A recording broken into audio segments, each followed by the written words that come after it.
सभी को सादर जय जिनेन्द्र। मैं हूँ राहुल। आज के इस 217वें जैन टॉक सेशन में द जैन फाउंडेशन की ओर से आप सभी का श्रोतागण का हार्दिक स्वागत करता हूँ।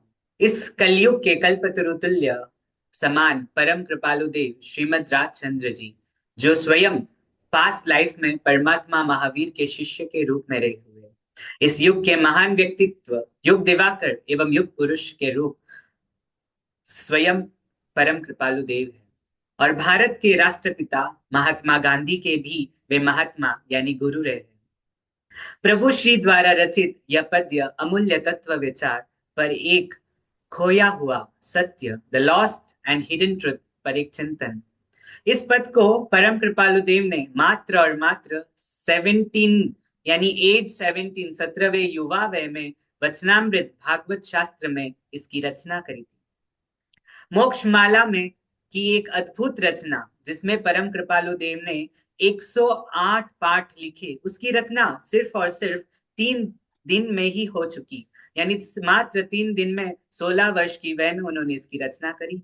दिनांक 8, 9, 10 अप्रैल 1884, जो कि चैत्र सुदी 13, 14 एवं पूर्णिमा के इस पावन अवसर पे गुजरात के मोरबी गांव में श्रीमान मनसुख भाई किरटचंद जी के घर में प्रांगण में परम कृपालु देव श्रीमद राजचंद्र जी ने इसकी रचना करी। वास्तविकता में मोक्षमाला के इस शिक्षा पाठ में स्याही ढुल गई, तो स्याही ढुलने के कारण ये लिखा हुआ मूल पाठ मिट गया, परंतु उसके यह अमूल्य तत्व विचार के अमूल्य भेंट उस रूप में हमें अबोध को, हम सबको परम कृपालु देव ने दी।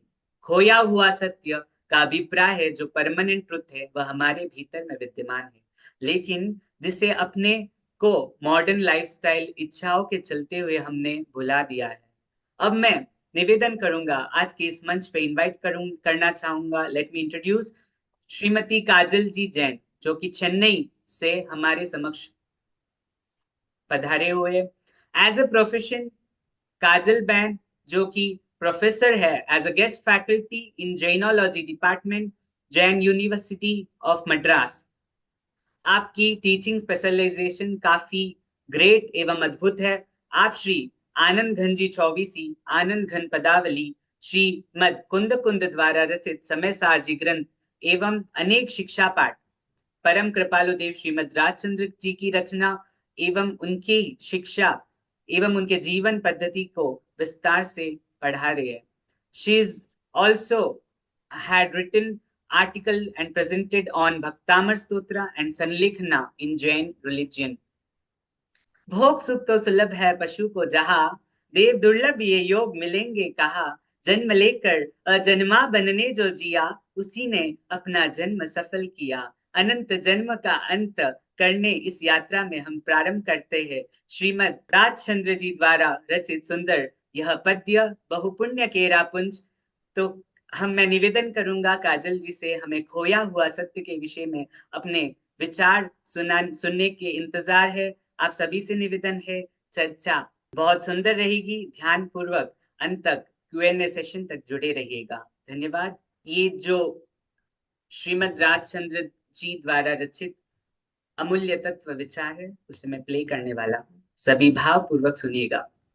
बहु पुण्य केरा पुंज थी, शुभ देह मानव नो मर्यो, धोए अरे भव चक्र नो आटो नहीं एके टळ्यो। सुख प्राप्त करता सुख टळे छे, लेश ये लक्ष्य लहो, क्षण क्षण भयंकर भाव मरणे, कां अहोराची रहो।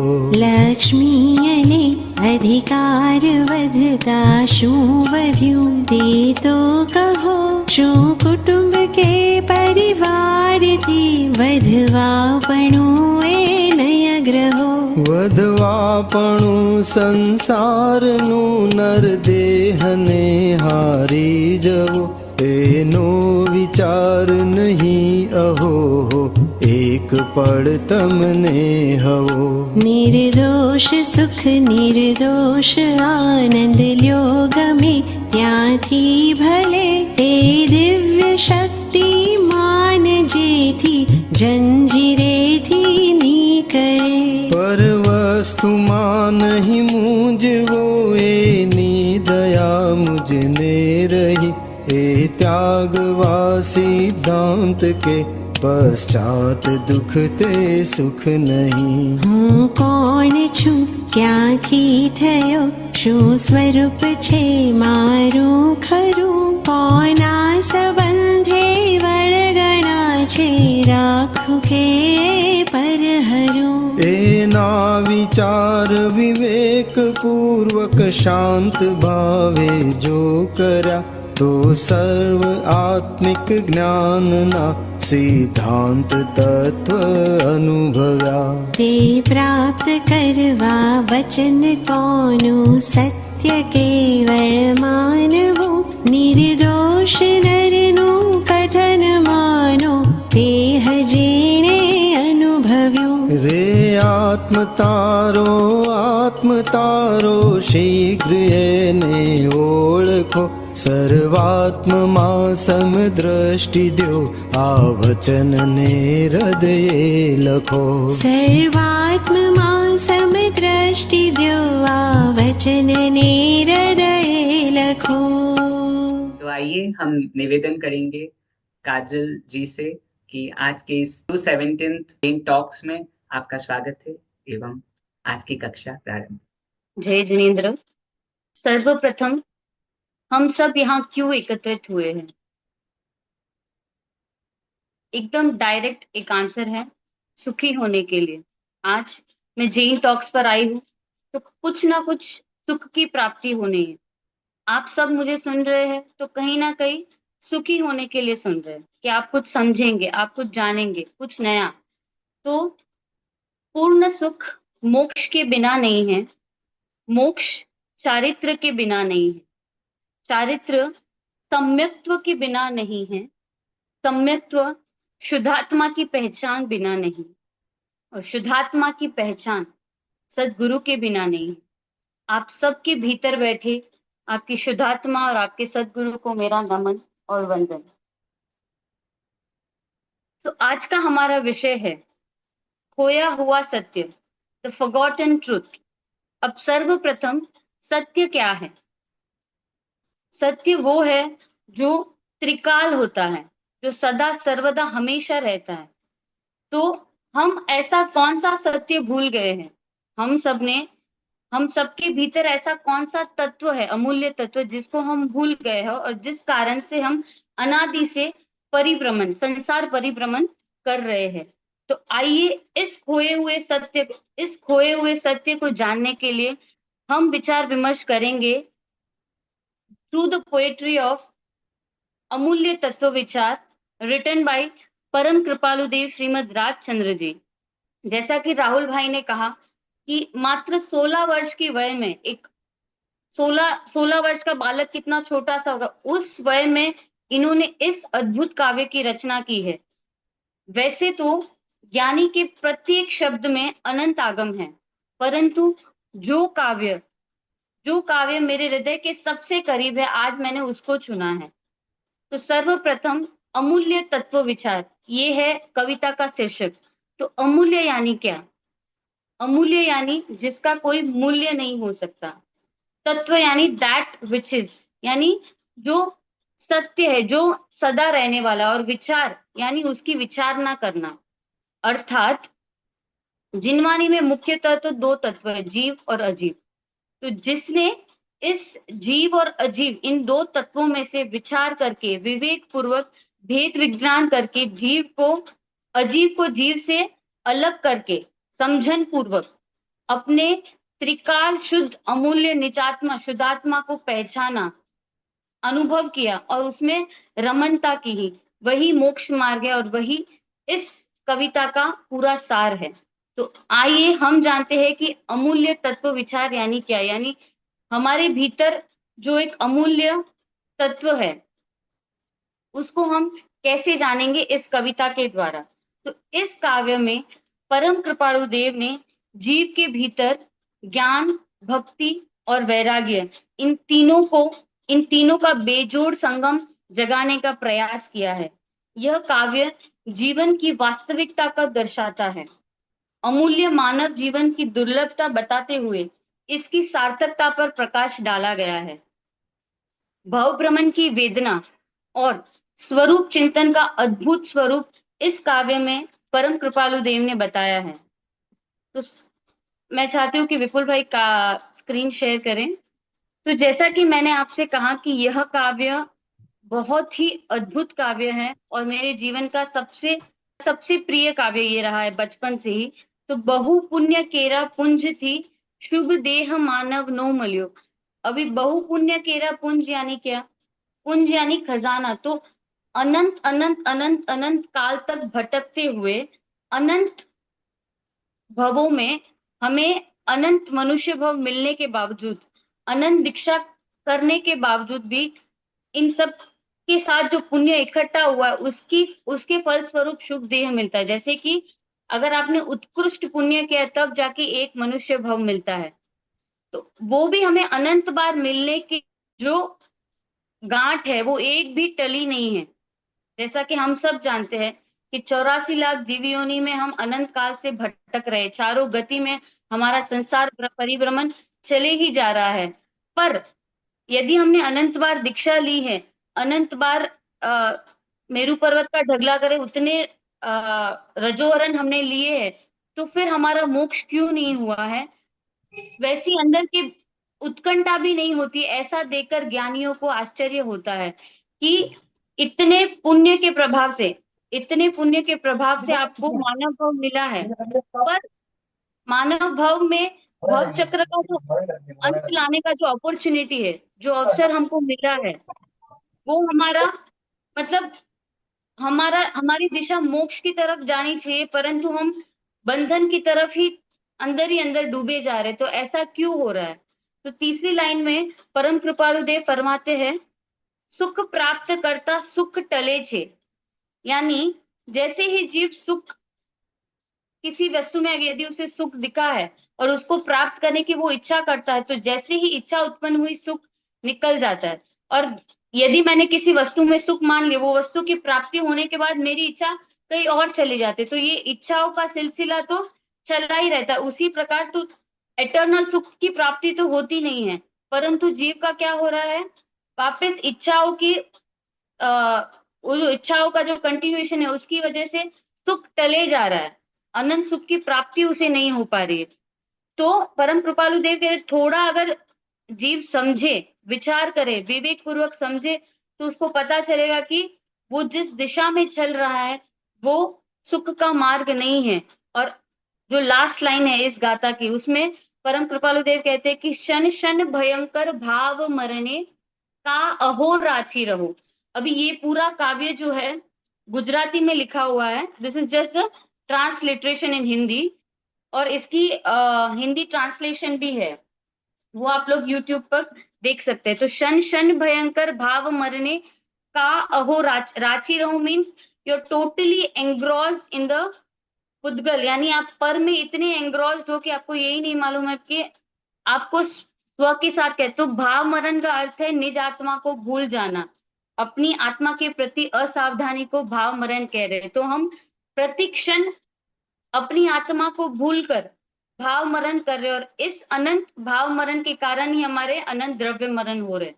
हम एक एक क्षण में अनंत बार भाव मरण कर रहे हैं, यानी कि हमको ये नहीं मालूम है कि हम कौन है, और हम अपनी जिंदगी जिए जा रहे हैं और ये सोच रहे हैं कि ये सुख का मार्ग है। तो सर्वप्रथम जो ये जो पहली गाथा है उसमें परम कृपालु देव कहना चाहते हैं कि अनंत बार अनंत पुण्य के करने के फल स्वरूप हमको ये मानव देह मिला है, फिर भी हमारा भव चक्र का अंत नहीं आ पा रहा है।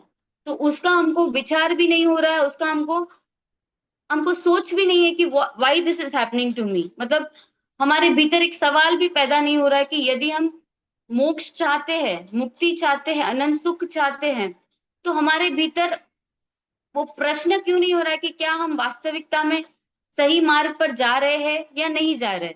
और जैसे ही सुख प्राप्ति करना चाहते हैं तो हमारा सुख टले जा रहा है, यानी वो हाथ से निकले जा रहा है, क्योंकि वो वास्तविक सुख तो है ही नहीं। और प्रतिक्षण भाव मरण करते करते हम कितने ही भवों तक भटक रहे, यानी द्रव्य मरण हो रहा है। द्रव्य मरण यानी इस देह का मरण, और भाव मरण यानी आत्मा को भूल जाना, आत्मा की असावधानी, आत्मा की अजागृति। तो ऑल इन ऑल इस गाथा में परम कृपालु देव ये कह रहे कि ज्ञानियों को हम अज्ञानी जीवों को देखकर आश्चर्य होता है कि जबकि तू मोक्ष की मार्ग के तरफ प्रयाण करता हुआ भी तेरा जो मार्ग है, अगर वो तुझे सुख नहीं दे रहा है तो तू क्वेश्चन भी नहीं कर रहा है अपने आप को। तो यही बात इन्होंने प्रथम गाथा में दर्शाई है। Next slide please. लक्ष्मी અને અધિકાર વધતા શું વધ્યું તે તો કહું, શું કુટુંબ કે પરિવારથી વધવાપનું એ નય ગ્રહો, વધવાપનું સંસારનું નર દેહને હારી જવો, એનો વિચાર નહીં અહોહો, एक पल तमने हवो। अभी ज्ञानी धर्मात्मा कह रहे हैं कि लक्ष्मी और अधिकार बढ़ने से तेरे भीतर क्या बढ़ा, शू वध्यु मीन्स तेरे अंदर क्या वदघट हुई, कुछ भी तो नहीं। बट आज का जो हमारा लिविंग सिनेरियो, हम सब लोग 24/7 किसके पीछे भाग रहे हैं? लक्ष्मी के पीछे, कि अच्छा बैंक बैलेंस हो जाए, अच्छी फैमिली रहे तो हम सुखी है।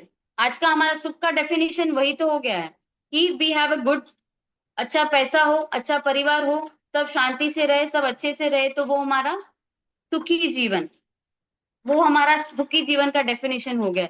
परंतु परम कृपालु देव क्या फरमा रहे हैं कि लक्ष्मी और अधिकार यानी धन, सत्ता और संपत्ति, परिवार, इन सब के बढ़ने से वास्तव में तेरा क्या बढ़ा? तो कहते हैं ऐसे तो कुछ नहीं बढ़ा है, बट संसार जरूर बढ़ा है। क्या हम ऐसा मानते हैं कि यदि हमारी लक्ष्मी बढ़ रही तो हम संसार की तरफ बढ़े जा रहे हैं कि नहीं? पहले अच्छा सा पैसा कमा लेते, फिर जब बुढ़ापे में जब टाइम मिलेगा तब धर्म करेंगे। बेसिक मेंटालिटी यही रहती है। बट क्या हमें ये आइडिया है कि हमारा आयुष्य कब पूर्ण हो जाएगा?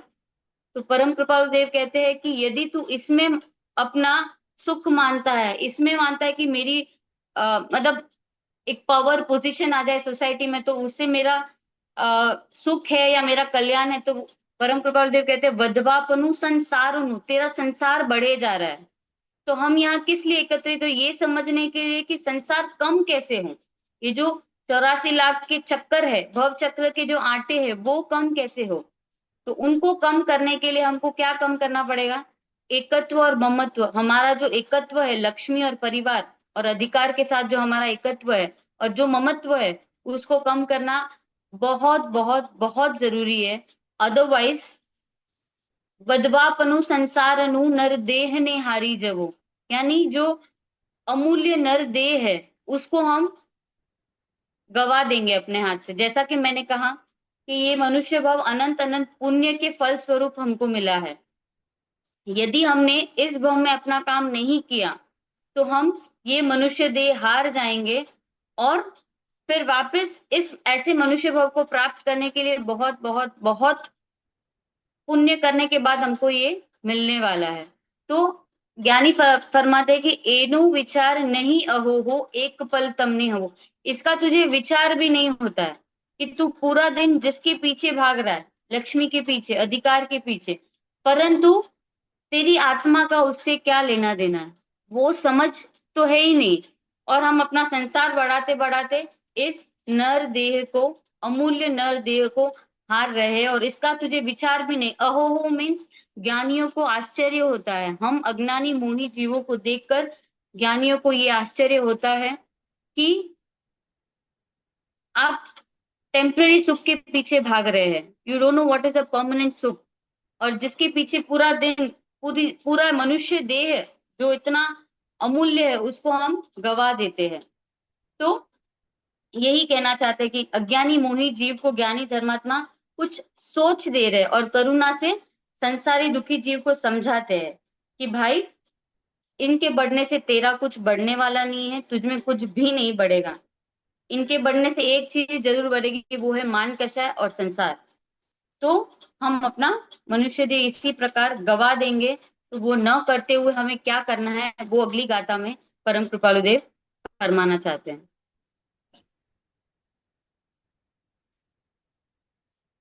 तो तीसरी गाथा है निर्दोष सुख निर्दोष आनंद ल्यो गमे त्याथी भले ए दिव्य शक्तिमान जेथी जंजीरेथी निकले। अभी इन दो लाइन का अर्थ ये हुआ कि आप निर्दोष सुख और निर्दोष आनंद गमे त्याति मीन्स चाहे जहां से ले लो, जहां पर आप यदि किसी को दुख नहीं पहुंचाते हो, तो आप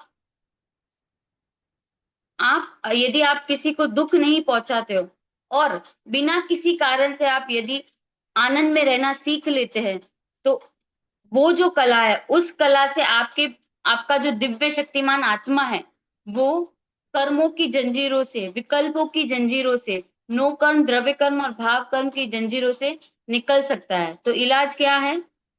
बिना किसी को दुख दिए, बिना किसी कारण से यदि आप आनंद में रहना सीख जाए, तो वो कैसे सीखेंगे? उसके लिए एक साधना दे रहे नेक्स्ट दो लाइन में कि पर वस्तुमान नहीं मूंज वो, एनी दया मुझने रही। यानी जो जीव पर वस्तु में मुंजवन कर, मतलब जो जीव पर वस्तु में डूबे हुए हैं, यानी पर वस्तु में अपना सुख मानते हैं, और ऐसा मानकर जिसको ग्लानि भी नहीं होती, मुंजवन भी नहीं होती, अफसोस भी नहीं होता है, ऐसे जीवों को देखकर ज्ञानी धर्मात्मा को दया आती है। क्यों? क्योंकि उनको पता है कि वो जिस दिशा में जा रहा है वो अनंत सुख का मार्ग नहीं है। वो जिसमें सुख मान रहा है, पर वस्तु में सुख मान रहा है, पर वस्तु में तो सुख है ही नहीं। तो जो जीव पर वस्तु में मानकर उसमें मशगूल है, उसमें टोटली इन्वॉल्व है, he is enjoying the sensual pleasures, और जिसको उसका अफसोस भी नहीं होता, ऐसे जीवों को देखकर ज्ञानियों को दया आती है। और अंतिम कड़ी जो है इस गाथा की, उसमें परम कृपालु देव कहते हैं कि ए त्यागवा सिद्धांत के पश्चात दुखते सुख नहीं। यदि आपकी रुचि पर द्रव्य, पर वस्तु में है, तो अगर आपको उसको त्यागना है, उसकी रुचि और उसका जो अट्रैक्शन है, अगर आपको उसको त्यागना है, तो आपको क्या करना है? एक सिंपल सा एक फॉर्मूला दे रहे हैं कि जिस चीज या वस्तु को भोगने से अंततः दुख मिलने वाला है, जिसके पश्चात दुख ही मिलने वाला है, भले ही शुरुआत में वो सुख रूप लगता है, पर वो सुख नहीं, सुखाभास है। तो इट इज दुख इन डिस्गाइज। तो परम कृपालु देव कहते हैं कि यदि तेरी रुचि पर वस्तु में जा रही है, पर भाव में जा रही है और विभाव में जा रही है, तो इतना, फॉर एग्जाम्पल, हम सबको रसगुल्ला पसंद है, माई पर्सनल फेवरेट स्वीट। तो एक खाऊंगी तो सुखी हो जाऊंगी, दो खाऊंगी तो सुखी हो जाऊंगी, चलो 5 खा के सुखी हो जाऊंगी। यदि आप बोलो कि रसगुल्ला तो बहुत सुखदायक है, आप 50 खाओ, तो 50 खा के मैं सुखी होने वाली हूँ या दुखी होने वाली हूँ, वो आप अंदाजा लगा सकते हैं। तो जिसके पश्चात दुख ही, क्लैरिटी हम सबके दिमाग, फिर हम बाहर में किसी भी वस्तु से अट्रैक्ट होने से पहले 100 बार सोचेंगे। तो अभी ये तो बाहर का कनेक्शन कट कर दिया। तो अब निर्दोष सुख, निर्दोष आनंद, इस गाथा का वास्तविक अध्यात्म क्या है? तो सुखी होने का मात्र एक उपाय है, यहाँ ज्ञानी गुरु ने हम सबको बताया है कि हर एक जीव जो भी करता है, फॉर एग्जाम्पल आप और मैं जो भी करते हैं, हम सब सुखी होने के लिए करते हैं। जैसा मैंने सेशन की शुरुआत में आपसे कहा था कि इस सेशन में हम लोग जुड़े कि हम सुखी हो जाए, हम कुछ समझेंगे, कुछ जानेंगे, कुछ अपने आप को बेटर करेंगे। लेकिन सही सुख और सही दुख का पता हमें नहीं है, इसीलिए हम दुखी रहते हैं। तो दूसरे किसी को दुख दिए बिना सुखी होने का जो मार्ग है, वही निर्दोष मार्ग है। तो इस गाथा का जो फर्स्ट शब्द है, निर्दोष सुख निर्दोष आनंद, गमे त्याथी भले, आप कहीं से भी ले लो, किसी को दुख दर्द पहुंचाए बिना आप कहीं से भी वो सुख ले लो। और उसको प्राप्त करने का रास्ता जो है, कहीं से भी कैसे भी निर्दोष सुख और निर्दोष आनंद जीव तभी ले सकता है जब वो इस मेंटालिटी को अपनाता है कि जो भी होता है वो सही होता है। मतलब आप, यदि आपको ये समझ में आ गया कि जो हो रहा है एकदम परफेक्ट है, एप्ट है, जे थाए ते योग्य मानो, ये भी परम कृपालु के ही शब्द है पत्रांक 301 में कि जे थाए ते योग्य मानवा मान। तो जीवन आपके जो भी देना चाहता है, आप उसको सहज स्वीकार कर ले, तो फिर इस दुनिया में किसी की ताकत नहीं है कि आपको दुखी कर सकेगा। तो आपको एक सिंपल सा मंत्र अपनाना है कि वॉट एवर इज हैपनिंग, जो भी है वो एकदम सही है, परफेक्ट है, एप्ट है, जे थाए ते योग्य मानવામાં આવે, तभी आप निर्दोष सुख और निर्दोष आनंद की दिशा पर जा सकते हैं। तो ये है सार में, संक्षिप्त की तीसरी गाथा में ये है कि आप पर वस्तु में मुंजवन, मतलब पर वस्तु में ना डूबे, और यदि आपको पर वस्तु अट्रैक्ट करता है तो बस यही विचार करना कि इसके अंततः में दुख है, तो मुझे इससे सुख की प्राप्ति नहीं होने वाली। तो अभी इस पर वस्तु में सुख नहीं है, तो सुख है कहाँ? इसका जब जीव को प्रश्न उठता है कि वास्तविक सुख, जैसे कि शुरुआत से हम सिर्फ सुख की बात करें कि हम how do we get the real happiness, how we do we get the permanent happiness, तो उस सुख की जब बात करते हैं तब वो सुख कहाँ मिलेगा, ऐसी जब विचारना जीव को चलती है, तो सर्वप्रथम जीव के भीतर ये प्रश्न उत्पन्न होते हैं, जो कि परम कृपालु देव ने अगली गाथा में बताया है। This is my most favourite gatha and I would like to sing for all of you. હું કોણ છું, ક્યાંથી થયું, શું સ્વરૂપ છે મારું ખરું, કોના સંબંધે વલગના છે, રાખું કે એ પરિહરું, એના વિચાર વિવેક પૂર્વક શાંત ભાવે જો કરા, તો સર્વ આત્મિક જ્ઞાનના सिद्धांत तत्व अनुभव्या। तो परम कृपालु देव कहते हैं, जब जीव को ये पता चलता है कि सुख बाहर में नहीं है, तब जीव के अंदर विचारना चलती है कि अच्छा सुख भीतर में है, तो मैं कौन हूं? जो भीतर में यदि सुख की खान है, तो हूं कौन छू, मैं कौन हूं, क्या थी थयो मीन्स मैं कहाँ से आया हूं, मेरा स्वरूप क्या है, खरु मीन्स वास्तविक स्वरूप क्या है, एक्चुअल स्वरूप क्या है, रियल स्वरूप क्या है, मेरा स्वभाव क्या है। वल्गना मीन्स ये जो बाहर के जो उपाधियां है, जो कि अटैचमेंट्स है, ये सब किस वजह से, जो ये जो राग द्वेष की गांठ है, किसी के प्रति मुझे राग के भाव आते हैं, किसी के प्रति मुझे द्वेष के भाव आते हैं, ये सब क्यों है, किस कारण से है, इनको मैं रखूं या छोड़ दूं, परिहरू यानी छोड़ दूं। तो इन सब प्रश्नों के उत्तर यदि जीव को कैसे मिलेंगे, तो परम कृपाल देव कहते हैं, इसके उत्तर कहीं किसी से मांगने नहीं है, इनके इन प्रश्नों को आपको शांत शांत चित्त से विवेक पूर्वक विचारना यदि आप करोगे, तो आपको सर्व आत्मिक ज्ञान के सिद्धांत तत्व अनुभव में आ जाएंगे, यानी आपको पूरी जिनवानी का सार आपको समझ में आ जाएगा। तो यदि कोई कहे कि आगम 45 है, 35 है, कब पढ़ेंगे, जीवन छोटा है, तो परम कृपाल देव सिर्फ 2 ही लाइन में हमसे कहते हैं कि यदि जीव इस बात का विचार करे कि मैं कौन हूं, मैं कहाँ से आया हूँ। आचाराम सूत्र में भी सबसे पहला सूत्र है कि के अहम आसी, मतलब मैं कहाँ से आया हूँ, मैं कहाँ, को अहम, तो मैं कौन हूँ, इसका अगर विचार हमारे भीतर सतत चालू रहे, ऐसे नहीं कि आज किया और फिर भूल गए, जीव को प्रति क्षण प्रत्येक समय ये विचार कंटिन्यूअसली दिमाग में चलना चाहिए कि मैं कौन हूं, मैं कहाँ से आया हूँ, मेरा एक्चुअल स्वरूप क्या है, और मेरे अंदर जो भी चल रहा है वो किस कारण से चल रहा है, मैं उनको रखूं या छोड़ दूं। यदि इन सब प्रश्नों के सवाल हमें अपने आप से करने हैं और जवाब भी हमें अपने आप से मिलने वाले हैं, तो इन सबको जब जीव को ये सब विचारना चलती है, तब सामने जीव को सदगुरु की आवश्यकता की अनुभूति होती है कि अभी मुझे सदगुरु अगर यदि सामने है, तो इन सब प्रश्नों के सवाल, हाँ, इन सब प्रश्नों के जवाब मुझे प्राप्त हो। तो ऐसा जब जीव शांत पूर्वक बैठकर विचार करता है, तो जीव के सामने सदगुरु यानी वो एक कोटेशन है कि when the disciple is ready, the Sadguru will appear. But when the disciple is fully ready, the Sadguru will disappear. तो जब आपके भीतर विचारना, तत्व विचारना, जैसे कि इस कविता का शीर्षक है तत्व विचार, ये अमूल्य तत्व, ये जो 2 लाइन है, हूँ कौन छु ख्याति थयो, ये ही अमूल्य तत्व विचार। यदि जीव इस तत्व पर विचार कर ले कि मेरे भीतर जो तत्व है वो क्या है, वो कैसा है, यदि वो हमको उसका उत्तर जब मिल जाएगा, तो हम वास्तव में इस कविता को जो सार है वो उसको हम जीने लगेंगे।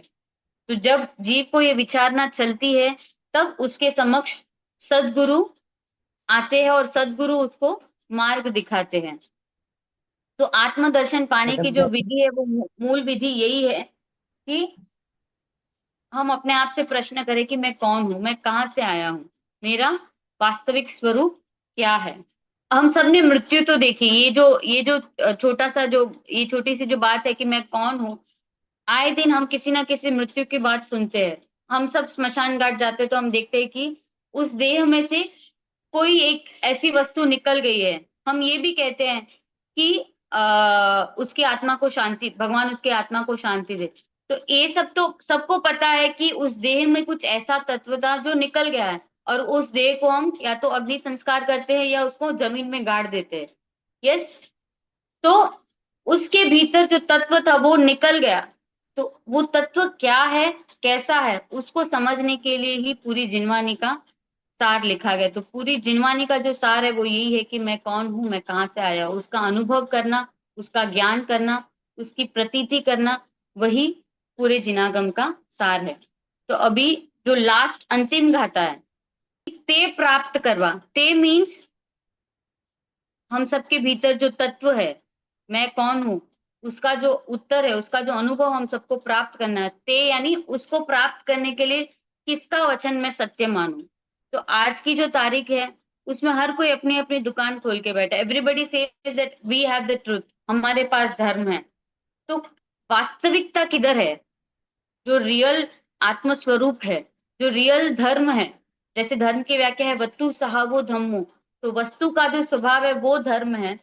तो आपकी आत्मा कैसी है, उसका वैसा का वैसा अनुभव कराने वाले कौन है, और किसका मैं वचन सत्य मानूं। तो ये जब डिसाइपल के भीतर ये प्रश्न उत्पन्न होता है कि मैं किसका वचन सत्य मानूं, तब उसके जवाब में कि सदगुरु की क्या क्या कैरेक्टरिस्टिक्स होते हैं, कि सदगुरु के मतलब क्या क्या बैरोमीटर है जिसका आपको ये पता चले कि सदगुरु कैसे होने चाहिए। तो सर्वप्रथम है निर्दोष नर, यानी जो दोष रहित है, जिनके भीतर राग और द्वेष के दोष नहीं है, जो वीतराग है। और वो जो ते है, यानी जो कोट्स में लिखा गया ते, यानी जिसने आत्मा का अनुभव कर दिया, यानी कि जो आत्मज्ञानी गुरु है वही गुरु है, बाकी गुरु नहीं है। तो जिसने आत्मा अनुभूति की है, जिसने आत्मज्ञान किया है, और जो निर्दोष है, यानी कि जो राग और द्वेष से रहित है, यानी वीतराग है, वही गुरु है। और नेक्स्ट लाइन क्या है? आत्मतारो आत्मतारो शीघ्र एने ओल को, यानी यहाँ पर दो तारो, एक तो अपनी आत्मा को संसार परिभ्रमण से तरो, यानी उसको भव समुद्र से तारे वैसा, और दूसरा तारो का अर्थ है तेरा, हिंदी में गुजराती में तारो का अर्थ है तेरा। तो जो ज्ञानी धर्मात्मा आपको सतत आत्म चिंतन में, आत्म रमनता और आत्मज्ञान में प्रेरक बने, शीघ्र इन्हें ओल को, शीघ्र शब्द का यहाँ पर अर्थ सबसे जरूरी है कि let this should be your immediate and urgent task, मतलब ये आपके जीवन का सर्वप्रथम प्रायोरिटी होना चाहिए। ओल्को मीन्स पहचानो। तो सर्वप्रथम शीघ्राति शीघ्र, immediately you have to take steps to understand who you are, to imbibe in your pure soul. तो ओल्को मीन्स पहचानो, समझो और उसमें डूब जाओ। तो जो ज्ञानी धर्मात्मा तुमको सतत आत्मा पहचानने की प्रेरणा करते हैं कि आत्मा कैसा है, क्या है, और उसमें लीन हो जाओ, इसकी जो प्रेरणा करते हैं। और अंत में एक और गुण जो सदगुरु का बताया वो यह है कि सर्व आत्मा सम दृष्टि दो, यानी कि जो जो गुरु सभी आत्माओं को समान देखते हैं, जो सभी के अंदर परमात्मा को देखते हैं, ऐसे गुरु को ढूंढो और ऐसे गुरु की आज्ञा का आराधन करो, उनके वचनों को अपने हृदय में हृदयांकित कर दो, यानी कि उनके जो भी वचन है उनको आप अपने आत्मा में आत्मसात कर लो। यही इस चार पंक्तियों का सार है। तो सो फार परम कृपालु देव हमको सबसे पहले जो 5 गाथा है, तो सबसे पहले उन्होंने मनुष्य भव की दुर्लभता बताई, फिर उसके बाद फिर हमने सुख कहाँ माना है और एक्चुअल सुख कहाँ है उसके बारे में बताया, और फिर एक्सेप्टेंस वाली बात जो है वो हमको बताई, और उसके बाद जो अमूल्य तत्व विचार, actually the cream of the entire poetry is who, कौन छू क्या अतीत है। तो मैं कौन हूँ, मेरा स्वरूप क्या है, इसकी विचारना जब जीव को चलती है तब वो अनंत सुख के मार्ग पर प्रयाण करता है। और अंत में वो जो मार्ग है उसके लिए सबसे इंपॉर्टेंट इंग्रेडिएंट जो है वो है सदगुरु, साक्षात सजीवन मूर्ति। तो ये जो है, ये एक पूरा एक क्या बोलते हैं, it's it's a total process कि सर्वप्रथम जीव अज्ञानता से निकलकर थोड़ी बहुत भी यदि उसको सच्चे सुख की प्राप्ति, जिसको सच्ची प्यास लगती है ना, वो सच्चे पानी की तरफ प्रयाण करे। उसी प्रकार जिसको अगर सच्चा सुख चाहिए तो this will be the process. तो बेसिकली यू कैन से बहिरात्मन से अंतरात्मन और अंतरात्मन से परमात्मन की जो यात्रा है वो इसी प्रकार जाने वाली। तो I hope the meaning is clear. अभी जो टेक अवेज है कि इस पूरे कविता का सार क्या है, जो निष्कर्ष है, जो एसेंस है वो क्या है, वो हम इस स्लाइड के द्वारा देखेंगे। कि सर्वप्रथम धवला करके जो एक टेक्स्ट है, जो जिनवानी है, दिगंबर जिनवानी है, जिसमें इसका क्लैरिफिकेशन है कि हम लोग नित्य निगोद से 2000 प्लस सागरोपम के लिए बाहर निकले। ये पूरा एक कैलकुलेशन है। तो 2000 प्लस सागरोपम में 1260 सागरोपम हम लोग देवलोक में बिताते हैं और 740 सागरोपम नरक में बिताते हैं। और उसके पास जो प्लस प्लस सिंबल जो है, उस प्लस सिंबल के माफी की हमको ह्यूमन बर्थ मिलते हैं, यानी मानव भव मिलते हैं। अभी जो मैंने मनुष्य भव की दुर्लभता की बात करी है, तो ये जो 1260 हेवनली बीइंग्स बनते हैं हम लोग, और 740 हेल्थ, तो इससे ये तो क्लियर हो गया कि हमारा संसार परिभ्रमण पाप से ज्यादा पुण्य पुण्य में अटका हुआ है। I hope you agree with me friends, because ये 1260 सागरोपम और 740 सागरोपम, कितना डिफरेंस है आप लोग देख रहे हैं। तो सबसे ज्यादा यदि हमारा संसार परिभ्रमण हुआ है तो वो पुण्य। तो मेरा ये मैसेज नहीं कि हमें पुण्य नहीं करना या शुभ भाव नहीं करने हैं, पर पुण्य में यदि हमारी धर्म बुद्धि है तो वो हमको संसार बढ़ाएगी। समय सार में भी कहा है कि ते वो कर्म सुशील कैसे हो सकता है जो संसार में दाखिल करे। तो ये, और सबसे बड़ी बात यह है कि पुण्य करते हैं तो हमको उसका खेद नहीं रहता। अभी आप और मैं इस क्लास में जुड़े हैं तो हम सब चाहते हैं कि कोई कुछ पुण्य की बात सुनेंगे, कुछ धर्म की बात सुनेंगे तो पुण्य इकट्ठा होगा। तो क्या हम, आपको और मुझे ये लगा कि इस क्लास के द्वारा, इस 1 घंटे के द्वारा हमने अपना संसार बढ़ाया है? I am not telling you कि हमें पुण्य नहीं करना है, बट हमारी मान्यता में ये क्लियर हो जाए कि पुण्य में धर्म नहीं है। 100% पुण्य के प्रभाव से आप और मैं इस क्लास में बैठे हैं। Otherwise there are crores and crores of people, but we have only some 60-70 people in this Zoom meeting. तो पुण्य में धर्म नहीं है, वो क्लैरिटी हम सबको हो जाए। यस, क्योंकि पुण्य में सबसे पहले तो खेद नहीं रहता है, और पुण्य में करण करावन अनुमोदन, तीन गुना फल फल मिलता है। तो वो पुण्य का जो कर्म होते हैं वो और भी चिकने हो जाते हैं, उनको निकालना बहुत ज्यादा मुश्किल हो जाता है। तो इसीलिए ये जो मनुष्य भव है, पुण्य नहीं करने की बात नहीं है, पुण्य में धर्म बुद्धि नहीं रखने की बात है।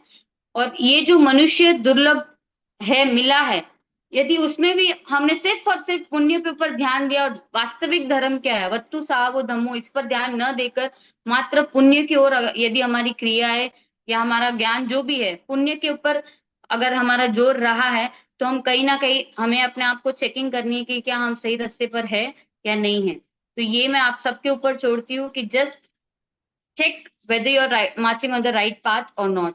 तो इसीलिए मनुष्य भाव इतना दुर्लभ है कि हमको ये जो 40 प्लस प्लस जो मैंने आपको कहा कि 2000 प्लस सागरोपम के लिए बाहर निकले, तो प्लस में जो 48 बर्थ्स है उसमें 16 मेल, 16 फीमेल और 16 न्यूटर जेंडर है। और उन 16 में भी सिर्फ 4 ही ऐसे भव होते हैं, 4 ही मनुष्य के ऐसे भव होते हैं जिसमें हम मोक्ष का पुरुषार्थ कर सकते हैं। क्योंकि शायद किसी में असंग नहीं बनते, किसी में पर्याप्ति पूरी नहीं मिलती है, बहुत सारे कंस्ट्रेंट्स है। तो ओनली, तो जस्ट इमेजिन हो कि यदि वो 4 ही भव मिले हमको और ये हमारा चौथा बर्थ हुआ, और उसके बाद यदि हमने हमारा कार्य नहीं किया, यदि हमने सेल्फ रियलाइजेशन नहीं किया या अपनी आत्म अनुभूति, आत्म साक्षात्कार नहीं किया, तो nitya nigod is waiting for all of us. तो are we prepared for it? If not, make it a point कि this moment we start our journey, हम इसी मोमेंट हमारी सम्यक्त्व की यात्रा शुरू करें विदाउट एनी डिले। इसीलिए परम कृपाल पे शीघ्र इन्हें ओल को, हमें इसको अपना सर्वप्रथम प्रायोरिटी बनाना बहुत बहुत बहुत ज्यादा जरूरी है।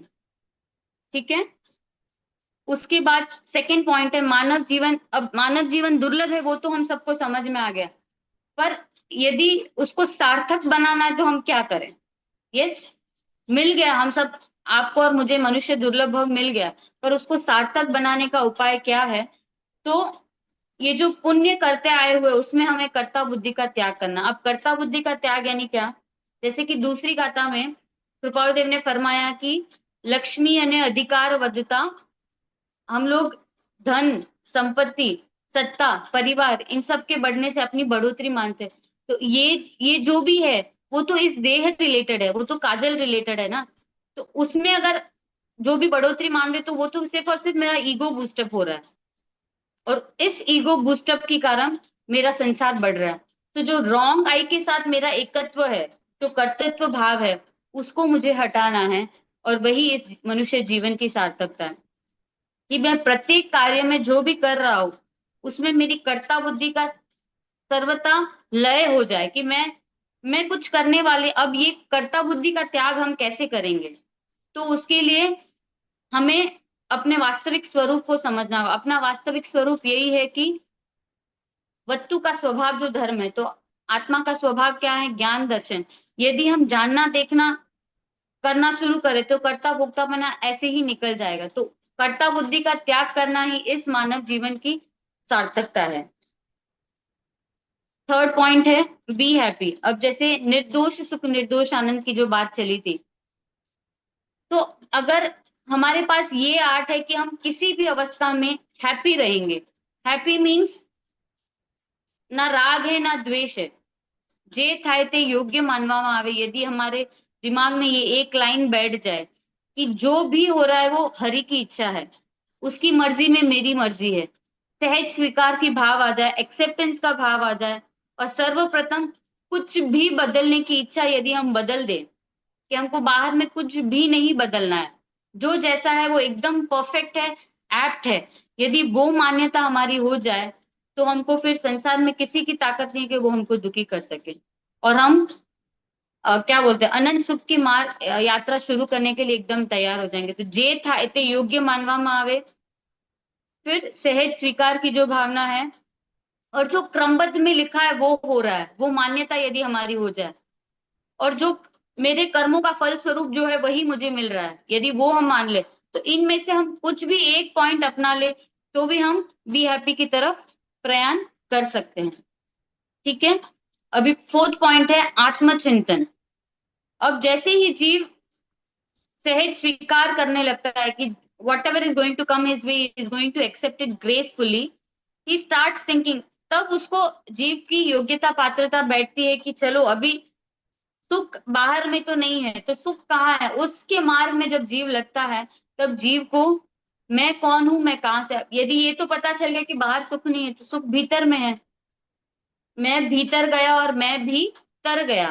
तो जो जो जीव भीतर गए हैं वही तरे हैं। तो भीतर जाने की जो योग्यता पात्रता है उसके लिए मूल मंत्र है कि मैं कौन हूं। तो जीव को ये चिंतन चलने लगता है कि मैं कौन हूं और मैं कहाँ से आया हूं और मेरा एक्चुअल स्वरूप क्या है। तो इसके प्रश्नों के जब, जैसा कि मैंने कहा कि यदि आप निसर्ग और अधिगमच, ये दो दो प्रकार के मार्ग है। यदि आप पूर्व में साधना करके आए हैं तो आप क्षण मात्र मतलब 48 मिनट्स में आपको ये पता, आप अगर ध्यान में बैठ गए तो आपको समझ में आ जाएगा कि इन सब प्रश्नों के उत्तर आपको सेल्फ ही मिल जाएंगे, वो निसर्ग मार्ग है। और यदि आपका मार्ग अधिगमच का है तो जैसा यदि आप रेडी है, आपकी योग्यता और पात्रता रेडी है, तो आपके समक्ष सदगुरु आके खड़े हो जाएंगे। जैसे भगवान महावीर का जो सिद्धांत है कि शेर के भाव में उन्होंने सम्यक्त्व की प्राप्ति की है, तो ऊपर से मुनिराज आए थे और उनको शेर के भाव में बोध प्रदान करके गए। तो जैसे ही यदि आप तैयार हैं, आपकी योग्यता और पात्रता तैयार है, तो सदगुरु आपके समक्ष आ जाएंगे। तो सदगुरु की खोज की जो बात है, अगला जो पॉइंट है वो है सदगुरु की खोज। अब कोई कहेगा कि हम कहाँ ढूंढने जाए सदगुरु को? तो उसके लिए परम कृपाल एक बहुत ही अद्भुत लाइन जो कि पत्रांक 255 में उन्होंने कहा है कि मुमुक्षुओना नेत्र महात्मा ने ओळखी ले छे, कि यदि जीव के पास मुमुक्षु के नेत्र, अब मुमुक्षु के नेत्र यानी क्या, कि आप यदि मुमुक्षु है, मतलब आपको सिर्फ, मतलब आपको मोक्ष की इच्छा है। देखो हमको अनादिकाल से हम मोक्ष के लिए प्रयाण तो कर रहे हैं क्योंकि हमने अनंत बार दीक्षा ली है। Yes, am I right? तो हमने मोक्ष के लिए प्रयत्न तो किया है, but not in the right way. तो we did not become the right mumukshu. तो एक्चुअल मुमुक्षु वो है जिसको सिर्फ और सिर्फ मोक्ष की इच्छा है, उसके साथ दूसरी इच्छा नहीं कि बैंक बैलेंस हो, फैमिली हो, कार हो, ये हो, वो बंगला हो, इन सब की इच्छाओं का त्याग और मात्र बंधन से मुक्त होने की जो इच्छा है, यदि वो एकमात्र इच्छा जीव की रहे तो वो एक्चुअल में मुमुक्षु है। और जब जीव मुमुक्षु बन जाता है तब उसके समक्ष महात्मा सामने आके खड़े हो जाए। तो मुमुक्षु को महात्मा को ढूंढने की जरूरत नहीं। यदि आप मुमुक्षु बन गए, आपकी योग्यता पात्रता बढ़ गई और आप वास्तव में अपने मोक्ष की यात्रा के लिए निकल पड़े हो, तो आपके समक्ष आपके सदगुरु किसी भी रूप में आपके सामने आ सकते हैं। तो बस आपको थोड़ा अलर्ट रहना है कि आपके सदगुरु आपके सामने कब कैसे आएंगे, वो आपका पर्सनल मार्ग है ना। अभी the last statement of this entire poetry is आनाए धम्मो और आनाए तबो। तो जैसे ही आपको सदगुरु की प्राप्ति हुई, उसके बाद सदगुरु की जो आज्ञा है वही आपका धर्म है और वही आपका तप है। तो इट्स अ पर्सनल अफेयर कि आपके सदगुरु की आज्ञा क्या होगी। तो ये जो पूरी यात्रा है, जैसे कि मैंने सेशन के शुरुआत में कहा था कि शुद्धात्मा की पहचान सदगुरु के बिना नहीं है। तो जीव में सदगुरु की प्राप्ति जब करता है और जब जीव को सदगुरु की जो आज्ञा मिलती है उसको बिना आग्रह, बिना किसी आग्रह से शांत चित्त से अपने जीवन में हृदयांकित करता है तो उसका मोक्ष नक्की हो जाता है। तो दिस इज ऑल अबाउट अमूल्य तत्व विचार कि हम लोग जिस सत्य की खोज में निकले हैं, जो आज का जो शीर्षक है खोया हुआ सत्य, एक्चुअली जो हम भूल चुके हैं सत्य है, वी आर ऑल ट्रुथ। ये जो हमारा जो आत्मा है वो त्रिकाल है, वो त्रिकाल सत्य है, हम सबके भीतर है और वो शुद्ध है। शुद्ध करना नहीं है, कुछ प्रोसेस से उसको शुद्ध बनाना नहीं है, but we have to realize and manifest that it is pure and complete this moment, and for this is the entire journey. Yes, तो जो भूल चुके हैं, जो हम खो चुके हैं, तो उसको हम कैसे प्राप्त करें, उसका ये पूरा मार्ग है। तो that's it for today. Question answers open to all. जय जितेंद्र। आपने धर्म की जो व्याख्या बताई वस्तु साव धर्म, ऐसे एक और भी व्याख्या थी कि आना है धम्मो। आना है हाँ, धम्मो यानी आज्ञा ही धर्म है, वो भी व्याख्या है उसकी। तो आज्ञा में यहाँ पे आपने सदगुरु की व्याख्या बताई।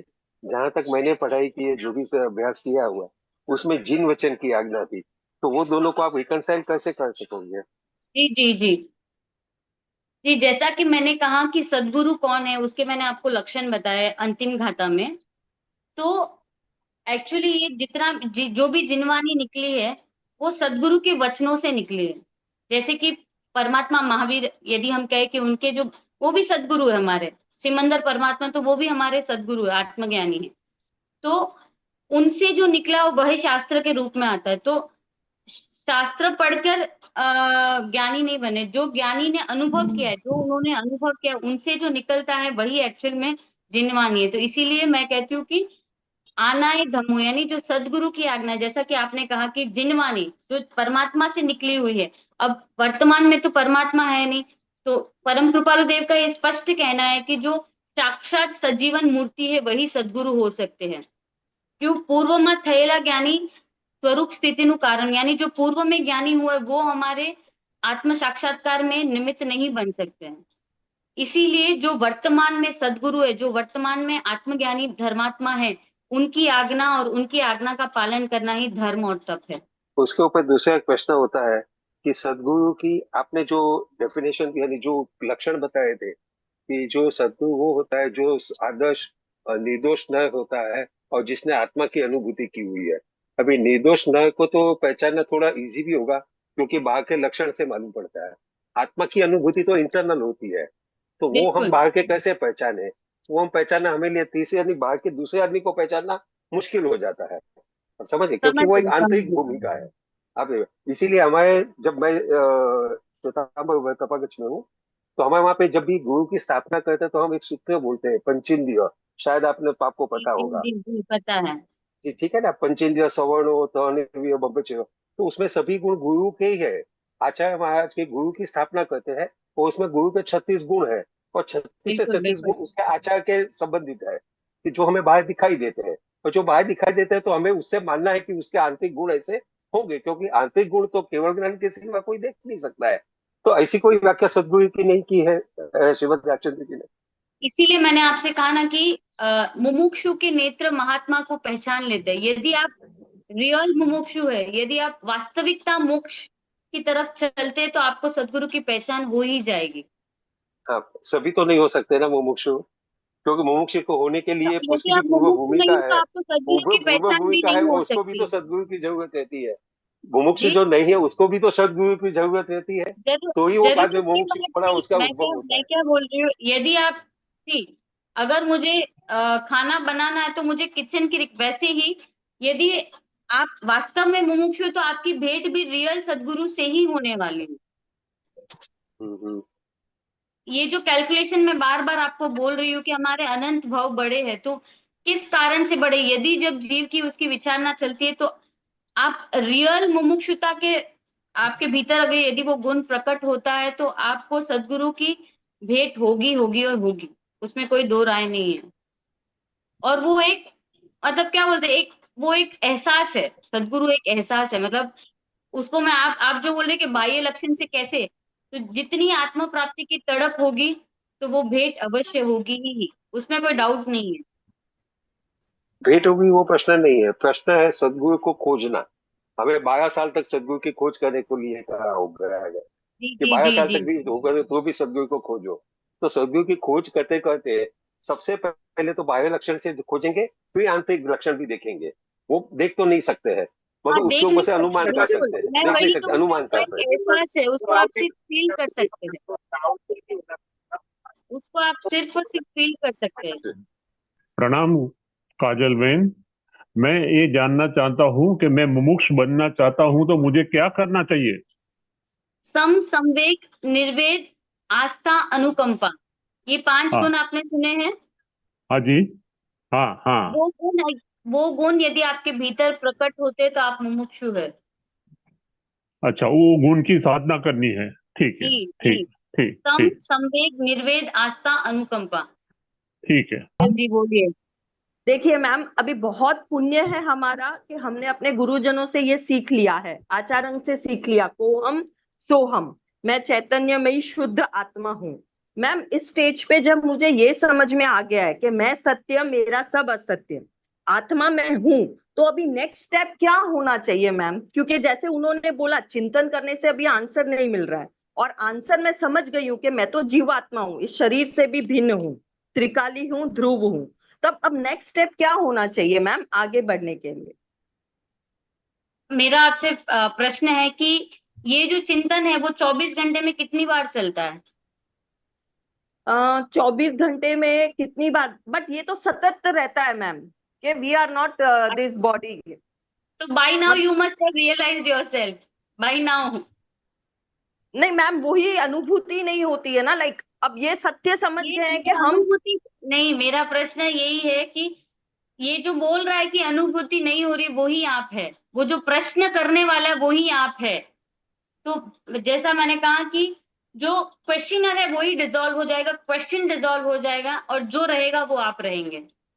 जी तो ये जो साधना है वो सतत रहनी चाहिए। आप जैसे बोल रहे समझ लिया, वो सिर्फ यहाँ पर समझा है, हार्ट तक नहीं पहुंचा है।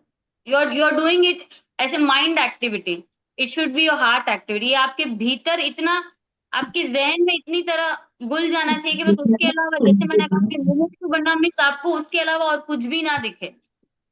But you keep a check कि आप 24/7 में उस उसका चिंतन, मैं कौन हूं, मैं कहाँ से आया, उसका चिंतन आप कितनी देर करते हैं? 24, आप जैसे कहा कि पूरा दिन चलता है, are you 100% sure about it? So when you start your moksha marg, सबसे पहली बात जो है, be true to yourself. क्योंकि उसमें गड़बड़ नहीं चलने वाले। You have to be true to yourself. जो भी आ रहा है उसको आप समझे, सीखे और then you go ahead. So when you say कि वो तो चल ही रहा है, तो कहीं ना कहीं गड़बड़ हो रही है। अगर वो चल रहा है तो समय की अतिरेकता के कारण आज का सेशन विराम पूर्णाहुति की ओर है। सबसे पहले हम आदरणीय वक्ता काजल जी से हृदय से आभार व्यक्त करते हुए, मैं जिन्होंने आज हमें बहुत सुंदर परम कृपालु देव के इस गहन तत्व को, अमूल्य तत्वों को, अमूल्य शब्दों को, खोया हुआ सत्य विषय पर बहुत ही सरल स्पष्ट विवेचन दिया, मैं आभार व्यक्त करता हूँ। जैसे कि आज बहुत डीप इंसाइट्स में समराइज करते हुए देखे, तो आज काजल जी ने हमें बताया था कि जो होना है होने दो, होने का स्वीकार करो, कर्ता पने का भाव न लाओ और निज हित का पुरुषार्थ करो। यानी हु एम आई, हमारा जो धर्म है, रिलीजन है, वो स्टार्ट होता है एक्सेप्टेंस से, यानी मैं कौन हूँ उसे स्वीकार कर लो। और ये सब क्यों हो रहा है, वे सहज हो रहा है, इसे एक्सेप्ट कर लो। बहुत ही सुंदर एवं सदगुरु के महिमा बताते हुए काजल जी ने गुरु की शोध यानी स्वयं की शोध, ये भी बताया। तो मैं इस सत्र को सफल बनाने के लिए मैं जैन फाउंडेशन की पूरी टीम की ओर से आप सभी श्रोताओं को एवं काजल जी को हार्दिक धन्यवाद देता हूँ। आप सबका समय, सहयोग और रुचि ही इस श्रृंखला को जारी रखने की प्रेरणा है। तो सेशन को विराम पूर्णाहुति देते हुए, अणु परमाणु शिव बनी जाओ, आखा विश्व नो मंगल थाओ, सर्वे जीवो मोक्षे जाओ, अरहम मैया अमर तपो, सर्वता को सुखी थाओ, पाप ना कोई आचरो, राग द्वेषति मुक्त बनीने, समता सो सम आदरो, शिवमस्तु सर्व जगता, परहित निरता भवन्तु भूतगणा, दोषा प्रयान्तु नाशम, सर्वत्र सुखी भवतु लोकः। Thank you so much. Thank you everyone for joining this session. Thank you. Thank you, Kajal ji. Thank you. जय